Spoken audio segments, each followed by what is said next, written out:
We'll continue working with one of our sample files, Hawaii. So that we don't change the original document, and especially if you're working off the disk, we'll go up to File, Save As, and we'll type in a new name.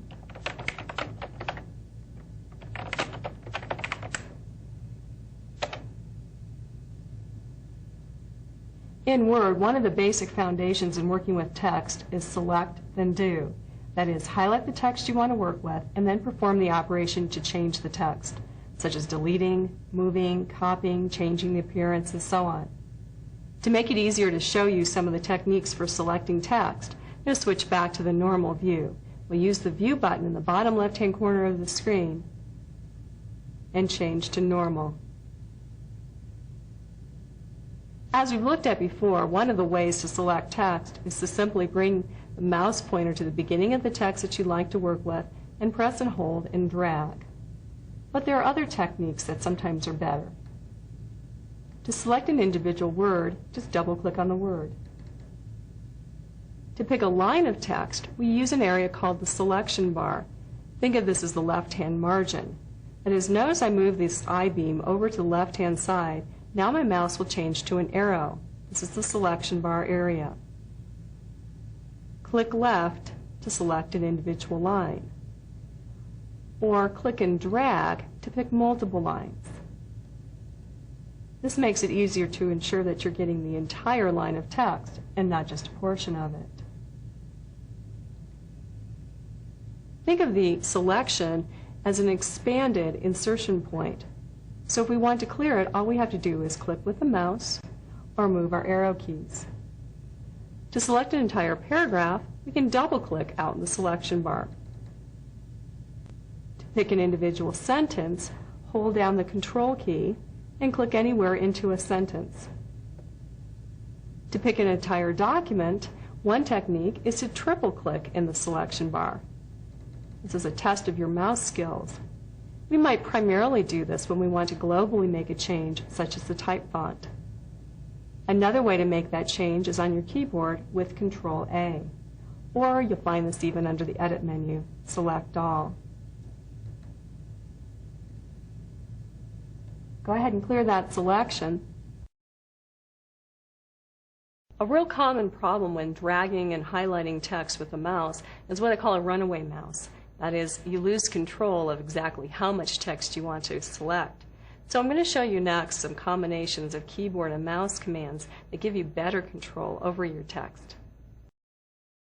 To begin selecting text, simply position your insertion point at the beginning of what you'd like to highlight. Now, instead of dragging to highlight, simply hold down the Shift key on your keyboard and click to the end of the text. If you want to make an adjustment, just hold down Shift and move into a different area. It doesn't matter how you've highlighted the text in the first place. Holding down Shift lets you extend or select as much or as little as you'd like. Although we're looking at this in a small area of text, this would also apply if we wanted to scroll down and select more than one screen, which is usually where we start to run into problems with that runaway mouse.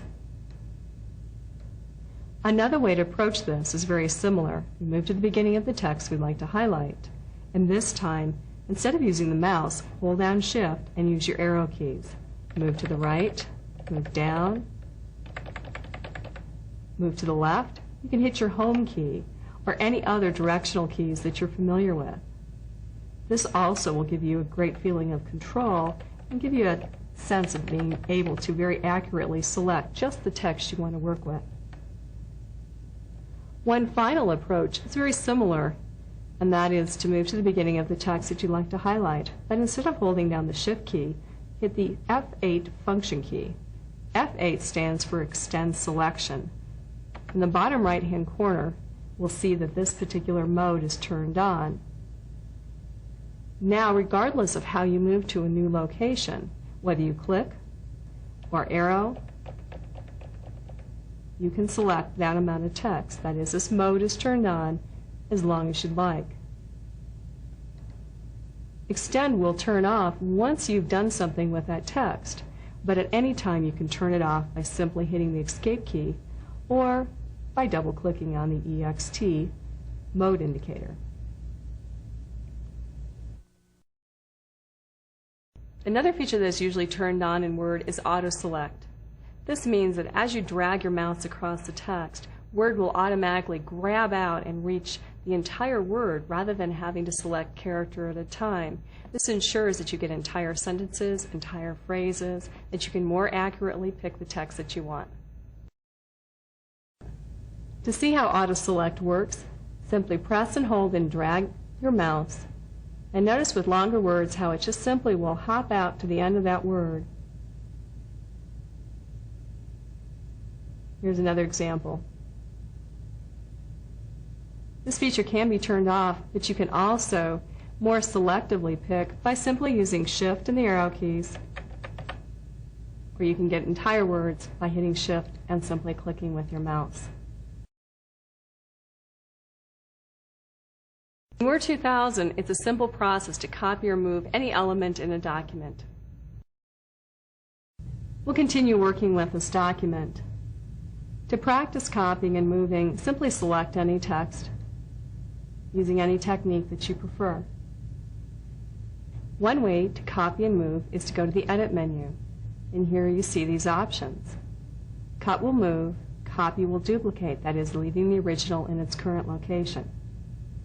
Notice as well the toolbar buttons to the left, that will give you the same features, as well as shortcut keys. Let's try copy. The text is copied to a holding area called the clipboard. Next, we'll move to where we want to position that text. In this case, we'll simply click down to another line. I'll choose Edit. Notice how these features are no longer active. They're not available because we already have something sitting in the clipboard, and it assumes that what we want to do is to paste, that is, place it. Let's try this again. However, this time we're going to do a cut. Highlight some text.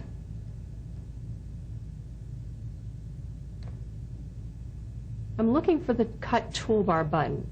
If it's not currently available, simply go to the end of the standard toolbar and look here for the scissors. Notice my screen tip to help me out. When I cut, remember, it takes it out of the document. This also activates the Office clipboard, which I'll talk to you about in a little bit more detail. For right now, I'm going to close that down. To make this a simple example, I'll just simply move to the bottom of the document with Control-End, and then do a paste. Up in the toolbar, we have a button for paste. Copy is this button just to the left of it with the double pages on it. Let's go back to the top of the document. Control-Home. Another feature that will let you move or copy text is drag and drop. Once again, select the text and move your mouse anywhere into that selection. To move this text, I'm going to press and hold down the mouse. Notice how the mouse pointer changes, carrying this little package with me. I also have a vertical pointer that will move, and this indicates where I'm going to drop this text off. I'll bring it to the beginning of this other paragraph. When I let go, the text is moved. If I want to copy instead, hold down Control and then drag. Notice a little plus now on that package. Let go of the mouse and then let go of Control.